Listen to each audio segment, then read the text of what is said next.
আসসালামু আলাইকুম প্রিয় ভিউয়ার্স, আশা করি সকলেই ভালো আছেন। আলহামদুলিল্লাহ আমিও ভালো আছি। প্রায় একটা কথা শুনতে পাই যে আমার প্রচন্ড পা কামড়াচ্ছে, পা কামড়ায়, পা ঝিনঝিন করে, পা ভার লাগে, পা অবশ লাগে।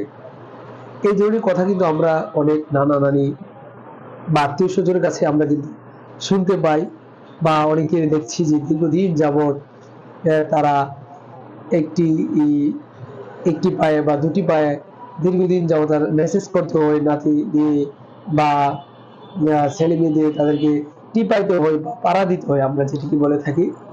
আসলে পায়ের ব্যথাটা আসলে কোনো পায়ের ব্যথা কিনা বা কোমরের ব্যথা কিনা সেটি আমরা অনেকেই জানি না।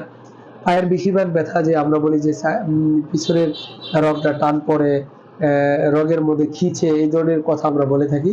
সেটি আসলে ব্যথাটা হলো কোমর ব্যথা। কোমর প্রবলেম থেকে এই ব্যথাটা হয়ে থাকে।